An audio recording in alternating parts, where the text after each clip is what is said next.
Welcome back to my channel, and that's the newest family member of the Leica SL lineup, and it's a beautiful camera. And as I said in my introductory video, it's likely the currently best Leica SL camera you can buy.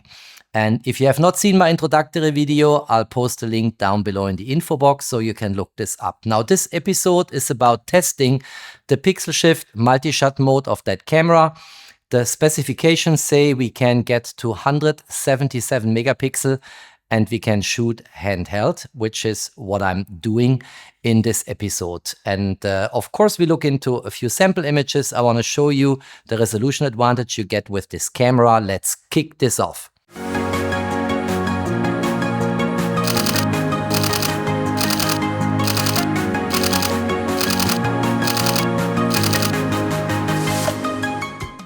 If you have not yet subscribed to my channel, please do so. Subscribe, hit the notification bell, support my work. I'm super grateful for that. We had a really steep growth on the channel in the last months, and I think I had some benefit from YouTube in the first quarter of 2026, tweaking the algorithm with a bias towards educational content.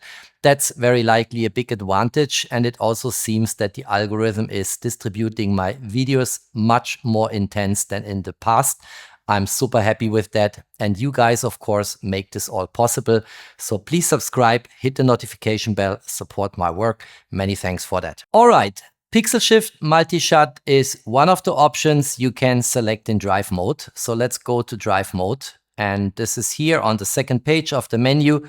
I'm currently in single. Then we have here continuous shooting, interval shooting, exposure bracketing. All of these I've shown many times on my channel. And we have multi-shot, and it's actually the same. If you push the joystick here, you see, if I have activated single, I need to push the joystick, then I'm in drive mode single.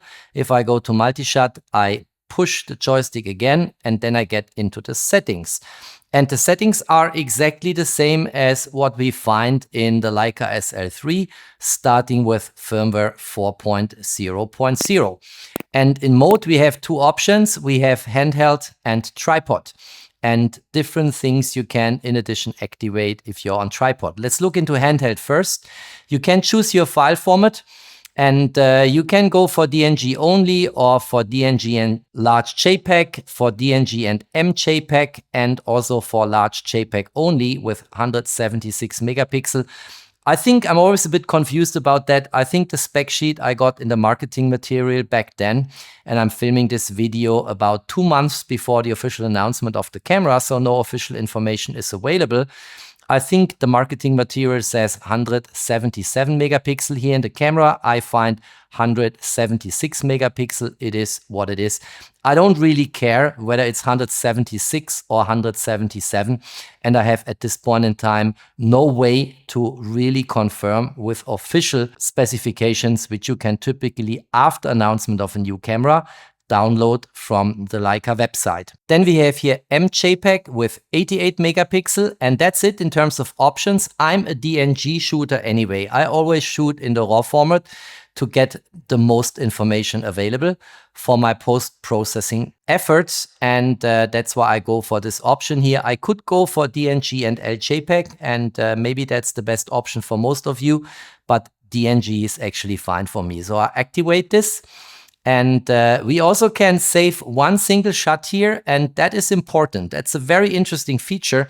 And let me quickly explain what it means. It means that if you do a pixel shift multi-shot series of frames, and then in camera, they are composited into one single frame with, let's call it now 176 megapixel, you still have the option to fall back to the native resolution 44 megapixel single shot. And why is that a meaningful option?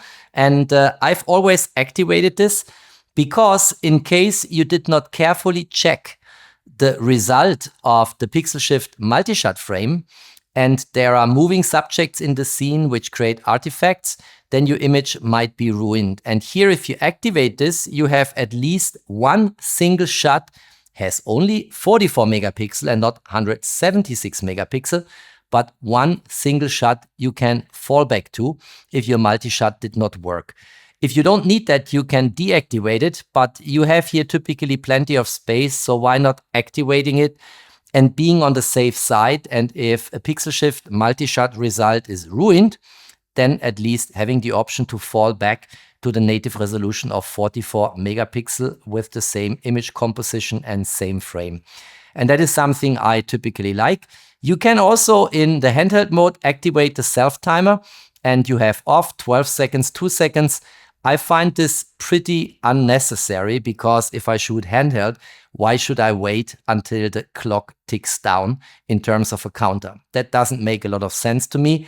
And the last option is grayed out because it's preserved for the tripod mode in the multi-shot mode. Now, if under the mode setting you go to tripod, this grayed out option here will get activated. So let's go to tripod. I keep DNG, I keep save one single shot for the same reasons and rationale I just outlined. And here, of course, on a tripod, the self timer is, in my opinion, essential. And it depends on the sturdiness of your tripod, whether you want to go for 12 seconds or for 2 seconds. I'm typically fine with 2 seconds, and that's the choice I would make here.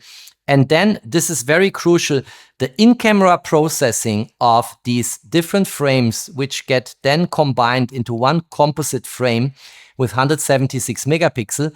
The in-camera processing allows for the correction to some extent of motion artifacts. So if you have moving subjects in the scene, the camera will try by itself to correct for these artifacts. And that's why I recommend to keep motion artifact correction always on. You can deactivate it, but I don't see any advantage in doing it. So I think it should be activated at all times. And that is the setup for mode tripod. And I think besides OM systems, Leica with the SL3 lineup is the only camera brand who allows pixel shift multi-shot done not on a tripod, that it also works very well, and that these images are very crisp, very sharp, and have an insane resolution of 176 megapixel. And that is great, of course. So this is almost unique to Leica. I think only in OM system cameras you might be able to do that, shooting pixel shift multi-shot images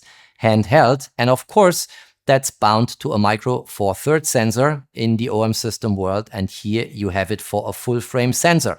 So this is something where I always think that Leica is ahead of the curve in comparison to any other camera brand you have who has a sensor floating in a magnetic field, originally thought for in-body image stabilization, but then also useful if you want to have high resolution frames by shifting frames by a half pixel or 1 pixel and then combining them into one single frame. Very well done, Leica. I think this is really cool. And in the sample images, as I said, you will see that it worked very well in daylight where I didn't need a tripod at all. In terms of settings in the camera and in the menu here to enable pixel shift multi-shot, I think that's basically it. There's not much more to say. Maybe one thing I should point out, and let me go back to the very beginning of the menu here.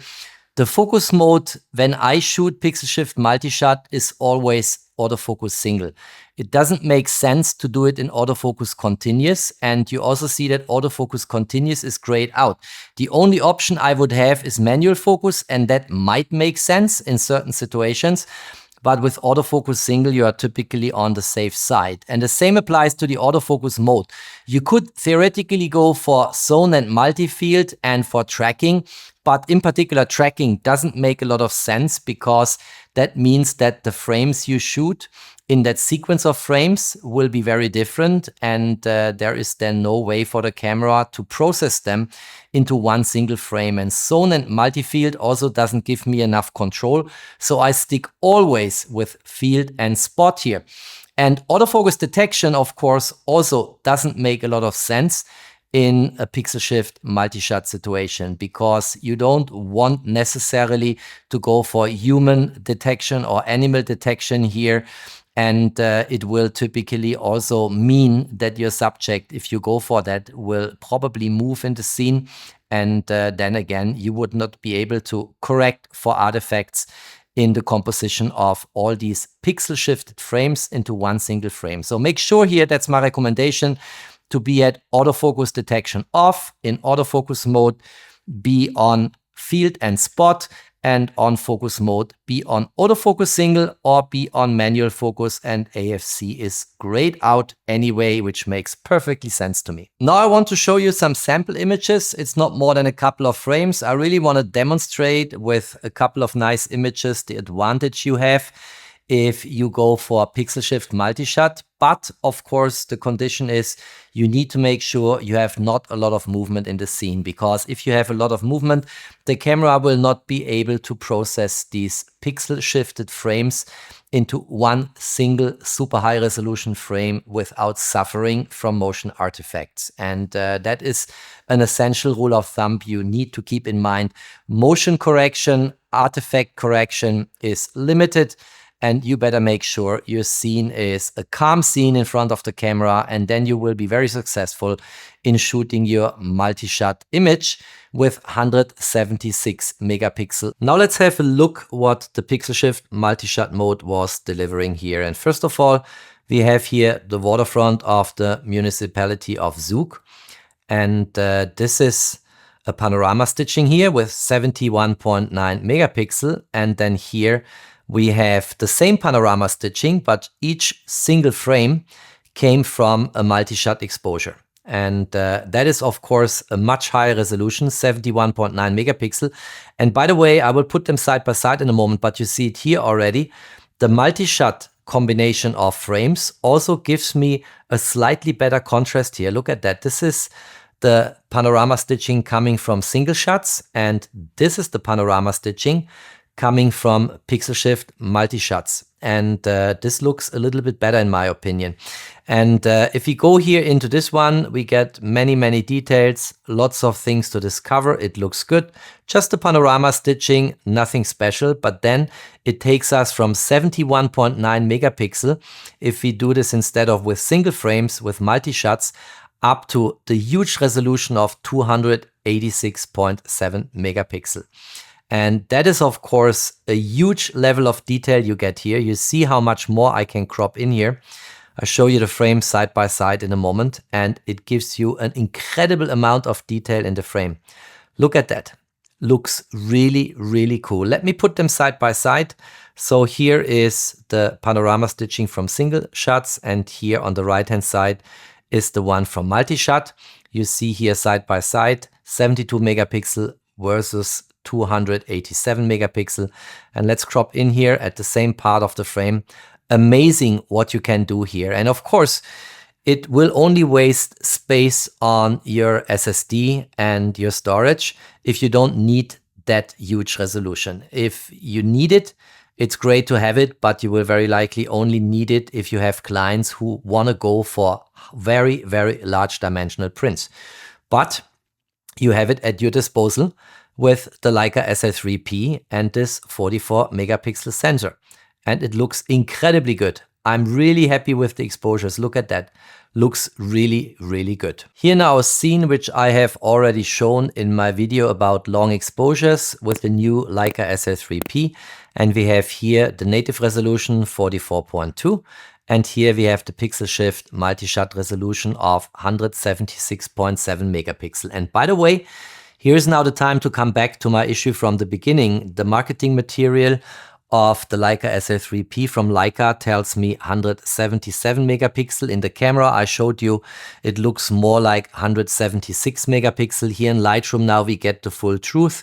It's 176.7 megapixel, which rounded is 177, and that is the specification we get from Leica's marketing material. So I think this is now fully clarified. And if I put these frames side by side, let me quickly do that, you will see the enormous advantage you get in terms of resolution, of course, here. Let's crop in, and you see you get much deeper into the scene. It looks really good. Let's go to these houses here, apartment buildings. You can look inside the windows here, of course. This is great in terms of resolution if you need, and I repeat myself, reserves in resolution for large dimensional prints. Let's go here to this side of the lake. It looks all really good. Also at the other side of the lake, all fine, all nice. And is a great instrument you need to avoid moving subjects. If you have moving subjects only far out in the scene and not too fast, then the motion artifacts correction in camera from the Leica SL3-P will handle that. If you get closer to moving subjects, you will have artifacts in the image. Nothing you can do against that. With firmware 4.0.0, the Leica SL3 got finally in the firmware the pixel shift multi-shot option. And here it's implemented in the same way. And the really cool thing is it was restricted in older SL cameras, I think, to 1 second exposures. But now here you can go up to 8-second exposures. And I wanted, of course, use this for my low light shooting. So let me quickly show you how this works. Let's go here into fully manual mode, and you will see in a moment that then the scene is completely overblown. So here let's go to 8 seconds. Let's go for 5 seconds first. And here you see it, 5 seconds. It's a bit hard otherwise to recognize. If I go into drive mode and go to multi-shot and activate this, I was doing this before on a tripod, of course, then you will see that here it stays at 5 seconds. So at 5 seconds, I'm still in the multi-shot mode. Let me go into the menu. So you see this, you see here multi-shot mode is activated and I'm at 5-second exposure. And I can increase now exposure time up to 8 seconds and still I'm in multi-shot mode, but I cannot go beyond 8 seconds. Watch this. This is end of story here. You see this? I cannot increase exposure time towards even longer exposure times. And the same on the control wheel here. I can turn this as long and often as I want. It's capping me at 8 seconds at the longest exposure time possible. But it used to be 1 second before, if I'm not mistaken, and now going up to 8 seconds for night photography, of course, is pretty cool, but 8 seconds is the hard cap we have. Here now, really an evening scene, and this is the pixel shift multi-shot resolution, 177 megapixel. This is the native resolution. The frames look kind of the same. I did some perspective correction on one of the frames. That's why it is moving a little bit when I switch between the two frames. And then finally we come to what I just showed you live in the studio on the camera. We come to an 8-second exposure, and this is the native shot, native resolution, 44 megapixel. And here's the pixel shift multi-shot. And I think it's such a huge benefit that you can also now use pixel shift multi-shot in night shootings. As I mentioned before, I believe on former SL cameras, former generations, it was restricted to not longer than 1 second exposures. Now you can go up to 8 seconds, and that's good enough for almost anything I can think of. And it looks really good. If you look into this frame here, 177 megapixel, Lightroom will take a moment to update. You see here loading, but then it will look really good, really crisp and very nice. Look at that. This is really cool, right? It's an 8-second pixel shift multi-shot exposure, and I couldn't be more happy with that. Also on the other side of the lake looks really good. I really like what I'm seeing here. Very good. I don't see any artifacts in the scene here. And this is really something you can use if you need, even in low light, on a tripod, of course, longer exposures with a much higher resolution than what the sensor natively will deliver to you with 44 megapixel. With that, I'm ready to conclude my video. All right, that's it. That's all I wanted to say and show in this very short Leica SL3-P episode. And I hope I could make my point. Of course, 176 megapixel is a lot of more resolution, a lot of more cropping in reserves, a lot of more headroom for your post-processing than the native 44 megapixel you have on that Leica SL3-P sensor. And I think the results in terms of resolution advantage, crispness, sharpness, everything you get in terms of goodness in these shots is also convincing. If you liked that video, don't forget to drop me your thumbs up. Stay tuned on my channel. There's always more to come. Thanks for watching. Stay safe and healthy. And of course, peace out.